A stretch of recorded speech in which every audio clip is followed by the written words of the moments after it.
الحمدللہ وکفا وسلام علی عبادہ الذین اصطفیٰ اما بعد۔ ناظرین و سامعین، بندہ ہو کر اپنے معبود حقیقی کی نافرمانی کرے، اس کو یہ بات زیب نہیں دیتی۔ باشعور آدمی، عقل مند آدمی، تھوڑا سا شعور رکھنے والا آدمی اس بات کو قطعی طور پر پسند نہیں کرتا، نہ معاشرہ اس کو ایسا کرنے دیتا ہے۔ جو آدمی اس کو روٹی کھلائے، اس کو پانی پلائے، اس کو رہائش دے، اس کو کپڑا پہنائے، تو نہ یہ بندہ اپنے اس محسن کو بھلاتا ہے، اس کے احسانات کو، نہ ہی معاشرہ اس کی اجازت اس کو دیتا ہے۔ لیکن جب اللہ رب العزت کے بارے میں معاملہ آتا ہے تو یہی بندہ گندہ ہو جاتا ہے، اللہ کی نافرمانی کرنے لگ جاتا ہے۔ حالانکہ اللہ رب العزت کتنی مہربان ہیں کہ بندہ گناہ کر رہا ہوتا ہے آنکھوں سے، اللہ چاہتے تو بینائی فوراً کھینچ لیتے۔ بندہ چل رہا ہے گناہ کی جانب، اللہ چاہتے تو پاؤں کو جام کر لیتے۔ بندہ ہاتھ کے ذریعے سے ظلم کر رہا ہے، اگر اللہ چاہتے تو ہاتھوں کو شل کر دیتے۔ بندہ دماغ سے کسی کے خلاف پلاننگ کر رہا ہے، اللہ اگر چاہتے تو اس کے دماغ کو معاف کر دیتے۔ دل کے اندر کسی کی کدورت رکھی ہے، نفرت رکھی ہے، دشمنی پال رکھی ہے، اگر اللہ چاہتے تو فوری طور پر دل میں گھٹن پیدا کر کے دل کا اٹیک کر دیتے اور اس کو مار دیتے۔ لیکن کبھی ایسا نہیں ہوا۔ یہ اللہ رب العزت کی رحمت ہے، دنیا کے اندر اختیار دے دیا ہے، جو کرتے رہو، ایک وقت ایسا آئے گا تم میرے پاس آؤ گے، تمہارے اچھے اعمال کا بدلہ عطا کروں گا اچھا، اور تمہارے برے اعمال کا بدلہ سزا کی صورت میں تمہیں دوں گا۔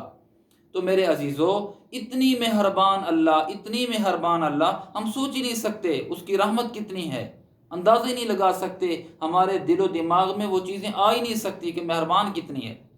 ایک حدیث گزری ہے تفسیر ابن کثیر جلد اول کے اندر، وہ 381-82 کے اندر یہ حدیث حضرت نے بیان فرمائی ہے، 83 صفحہ نمبر 83، 383-82 کے اندر فرماتے ہیں کہ حضرت صفوان کہتے ہیں کہ میں نے ہاتھ پکڑا ہوا تھا حضرت عبداللہ ابن عمر رضی اللہ تعالیٰ عنہ کا۔ اس دوران ایک شخص آیا، کمال ہے، ایک شخص آیا اور اس نے آ کر ہم دونوں کو مخاطب ہو کر کہا، کہنے لگا کہ تمہیں اللہ رب العزت کی قیامت کے دن آدمی سے سرگوشی کرنے والی حدیث کا پتہ ہے؟ ہم نے کہا بیان کر دیجئے۔ تو اس شخص نے بیان کیا، کمال ہے اللہ کی رحمت، اس نے کہا کہ نبی کریم صلی اللہ تعالیٰ علیہ وسلم نے فرمایا کہ قیامت کے دن اللہ رب العزت ایک شخص کو بلائیں گے، ادھر آ، وہ اللہ رب العزت کے قریب آ جائے گا، پھر اللہ رب العزت اس کو مزید قریب کریں گے، وہ مزید قریب ہو جائے گا، پھر اللہ رب العزت قدرت والی بازو، جیسے اس کی شان ہے اللہ رب العزت کی، اپنے شان کے مطابق وہ بازو اس انسان کے کندھے کے اوپر رکھیں گے اور پھر اس کو دنیا سے پردہ کرا لیں گے۔ پوری دنیا کھڑی ہوگی، اس پوری دنیا والوں سے پردہ کرا کے اس کے قریب اللہ رب العزت سرگوشی کریں گے۔ کیا فرمائیں گے؟ فرمائیں گے بندہ تجھے یاد ہے فلاں موقع پر تو نے یہ گناہ کیا تھا، یاد ہے فلاں موقع پر تو نے یہ گناہ کیا تھا، یاد ہے فلاں موقع پر تو نے یہ گناہ کیا تھا۔ نبی علیہ السلام نے فرمایا، اس آدمی نے کہا کہ نبی علیہ السلام نے فرمایا یہ بندہ اللہ رب العزت کے یاد دلانے پر ہر گناہ کا اقرار کرے گا، اور دل کے اندر وہ یہی سمجھے گا کہ آج تو مارا گیا، آج تو ہلاک ہو گیا، آج تو جہنم مقدر ہے۔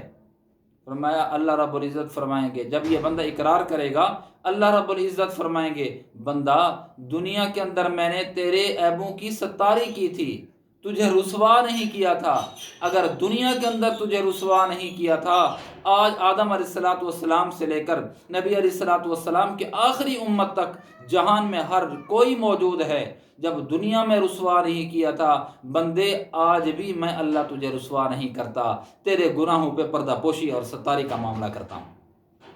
اور نبی علیہ السلام نے فرمایا اللہ رب العزت اس کو نیکیوں والا اعمال نامہ، نیکیوں کا یعنی جنت کا، اللہ رب العزت اس کو ٹکٹ دے کر فرمائیں گے جا، تیرے اوپر رحمت کا معاملہ کیا ہے، حساب یسیر کر لیا ہے، جا تو اور تو بغیر حساب کتاب کے جنت کے اندر چلا جا۔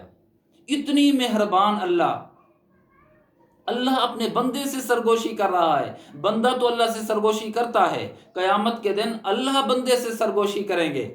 ایسے کریم اللہ کی نافرمانی زیب نہیں دیتی، اس چھوٹے سے بندے کو زیب نہیں دیتی، بڑا ہو تب بھی نہیں، ورنہ اللہ کی عظمت کے مقابلے میں اس کی حیثیت ہی کیا ہے میرے عزیزو۔ تو بندہ گناہوں سے بچے، بندہ گندا نہ بنے، بندہ بنے، غلامی کرے، پھر دیکھیے کہ اللہ کی نافرمانی پر بھی اللہ کی انعامات برستے رہتے ہیں۔ جب بندہ اللہ کی بندگی کرے گا اور اطاعت کرے گا تو اللہ رب العزت کی رحمت کتنی جوش میں ہوگی۔ گناہوں سے بچنے کا اہتمام کیجیے، اللہ کی رحمت کو آتا دیکھیے، رحمت نہ آئے، سکون نہ ملے، پھر کہنا وآخر دعوانا ان الحمد للہ رب العالمین۔